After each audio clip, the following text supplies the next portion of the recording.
What's good, y'all? Welcome back to the channel. You saw the title. It's finally time. It's finally time to talk about our favorite album releases of 2024. Now, this list is hella long, hella convoluted, so we just finna try to get through it as quick as possible. I'll also throw in some tidbits about some of the records, just in case you haven't heard them yet. Before we get started, I just do have a few honorable mentions. I do want to shout out Orville Peck with his album Stampede. I thought that record was great. And then I want to shout out The Story So Far with their album I Want to Disappear. Didn't stick with me as much as I wanted it to, but I was still a huge fan of it. And then 200 Stab Wounds with Manual Manic Procedures. That was literally this close to being on here. It was almost number 50, but I had to switch it out. Those are my honorable mentions. Let's get into the top 50. At number 50, we have Lust Sick Puppy with Carousel from Hell. Definitely a project that I highly recommend you check out if you haven't heard it yet. And then at number 49, we have Willow with Empathogen. At number 48, we have Chief Keef with Almighty So 2. A great return to form for Chief Keef. And then up next, we have Billie Eilish with Hit Me Hard and Soft. One of my favorite releases from Billie Eilish. I liked it even more than her last record, actually. At number 46, we have Ian with Valedictorian, You Can Suck My Dick. And then at number 45, we have Sexy Red with In Sexy We Trust. I loved her going back to her mixtape roots with this. It sounds like classic Chief Keef, which I've heard from a lot of her music recently, and I'm just loving that style that she's going with. At number 44, we have Bring Me the Horizon with Posthuman Next Gen. I thought this album was really good. The perfect mixture of poppy with heavy. It was a really good balancing act for Bring Me the Horizon. I'm really surprised they were able to pull it off as well as they did, honestly, especially without Jordan on this album. I think this is the first album complete without Jordan. I still thought it was amazing. At number 43, we have Don Toliver with Hardstone Cycle. And then at number 42, we have Ice Spice with Y2K. At number 41, we have Jack White sounding the best he ever has since the White Stripes. I swear to God, I haven't loved an album like this from him since Lazaretto. We have his No Name album. Thought it was fantastic. Can't wait to see what he does next. Obviously, it's probably not going to sound like this, but I'm just glad we got this because this is what we've been asking for as Jack White fans for years now. And I feel like we finally got it in this album. I also should have prefaced this video by saying that there are a couple albums on here that I will definitely butcher the name of. So I'm sorry in advance. Same with the band names too. But that leads in to number 40. We have Ulcerate with Cutting the Throat. I thought this album was pummeling, engrossing. Every time I listen to it, I find different things to love about it. I highly recommend this album if you haven't heard it yet. At number 39, we have Parannoul with Sky 100. And then at number 38, we have Bia Badoobie with my favorite project of hers so far, This Is How Tomorrow Moves. At number 37, we have Sabrina Carpenter finally stepping up after years of being in the music industry, it seems like, with her album Short and Sweet. I really loved a lot of the singles off this album, and the more I listened to it, I found out that I liked a lot of the deep cuts too. At number 36, we have Nails with Every Bridge Burning. And then at number 35, we have The Dare bringing sleaze back in 2024 with What's Wrong with New York. At number 34, we have the debut album from Fat Dog, Woof. I am so excited to hear what Fat Dog does next. Oh my God. If you haven't heard of this band yet, if you haven't heard this album yet, please stop the video and open Apple Music and listen to this album. I highly recommend. This was probably a 9 for me, and I'm so excited to see what the band does next. At number 33, we have MJ Lenderman with Manning Fireworks, and then we have Future with Mixtape Pluto. I loved this album, and I don't, to this day, I don't understand the hate that this mixtape got. I thought it was fantastic. At number 31, we have Come Girl 8 with The Eighth Coming. Then at number 30, we have Blood Incantation, one of the best bands in metal out right now, returning for their new album Absolute Elsewhere. At number 29, we have Uniform with American Standard, one of my favorite releases from this year. I love the lyrical content on this record. Definitely hits me hard. Definitely hits me hard, and I think that's why this album stuck with me so much. Number 27, we have Gene Dawson with Glimmer of God. Every single time this nigga drops, it just keeps on getting better. It seems like he's just experimenting with more sounds, and they just keep on panning out great, and I just can't wait to see what he does next in 2025. At number 26, we have Yeet with Lifestyle. I don't understand the hate that this album got to this day. I really think this is a really good return to form for Yeet, even though I loved the sounds that he was experimenting with on 2093. Again, I thought this was a really nice return to form for that classic Yeet.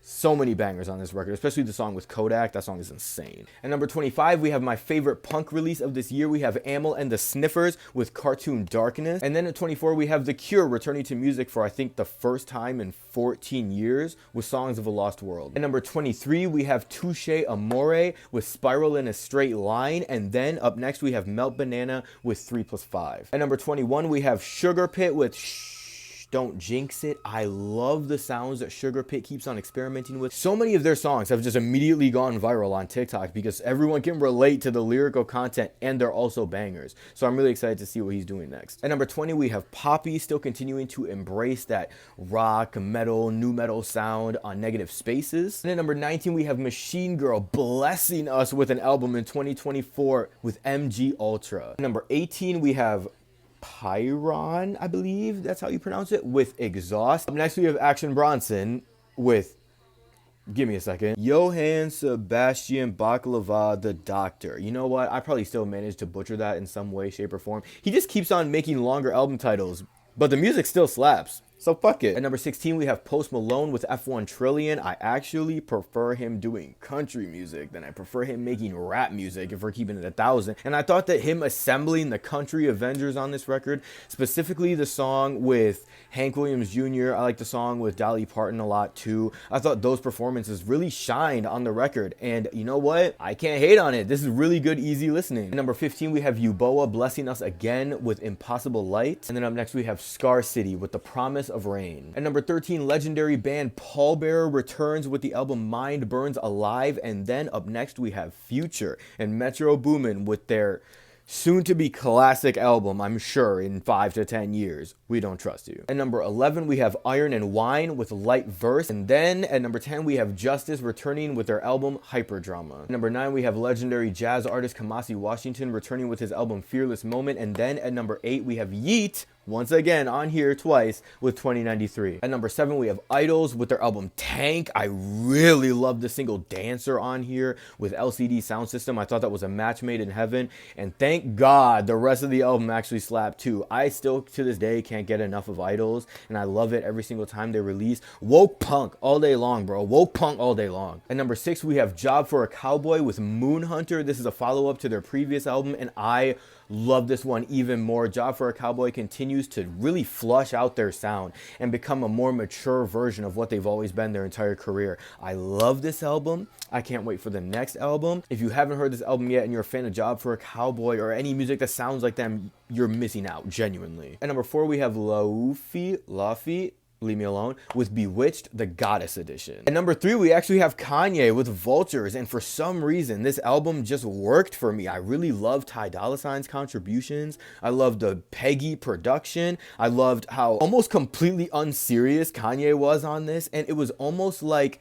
the calm before the storm, even though the storm was well on its way at that point. We had no idea that it was actually finna get worse. It was finna get worse than it already was. I was actually talking to my friends about this, and we were talking about how we just hope to God that this isn't the final listenable Kanye album. But that, oh man, I don't even want to think about it. At number 2, we have Lyrical Lemonade with All Is Yellow. I feel like this is kind of like assembling the Avengers of whatever subgenre of rap this is. It's kind of hard to call it like underground rap or SoundCloud rap still to this day, because a lot of these niggas are mainstream now at this point. But I feel like seeing the return of a lot of these, like with Chief Keef being on here, there were a couple of niggas that were missing from the album though, and I was like, I feel like this record would have been more complete if they were on here. But this did kind of encompass that Lyrical Lemonade era and all those sounds. And then you got Eminem coming on here to diss Branzino again. Like, how old are these niggas, bro? Even that landed for me. I can't explain it. And Say Your Grace. Say Your Grace. And then at number 1, we have Stars Revenge with their self-titled. Stars Revenge has been a band that I've been following ever since 2022, somewhere around there, because they have different members from different bands that I listen to, and I'm just loving this new sound. Like, I know that this is pretty par for the course for them, not in a bad way, but they're not really experimenting with anything super new on this. I loved it regardless. I thought this was a phenomenal release from Stars Revenge. Now, I'm really excited to see where they progress, where they go from here as a band. I know I've said that about a few artists on this list, but that's because there are a lot of artists on this list that have room to grow, room to mature. And even in 2025, I feel like we'll be able to see that growth and that maturity. And this is one of the bands that I'm really hoping to see that from. I'm locked in on Stars Revenge, and you should be too. Those are my honorable mentions for 2024. Those are my top 50. We still have the top 10 that we're going to be dropping tomorrow, so make sure you subscribe, hit the bell so you don't miss that. Like I said, these are just my top 50, top 10 dropping tomorrow. So once again, if that did not register for you, this top 10 is not my top 10 of the year. So before you start writing comments about how crazy my choices are, these are just 50 more albums that I loved from 2024, okay? So just take a second. But that's going to be it for this video, guys. I love y'all. Make sure you like, subscribe, and hit the bell so you don't miss anything. I'll see you guys in the next one. Fuck off. Come and take a camera flash. Jury game amazing. Car game crazy. Gucci man a flare. Won't you tell me, say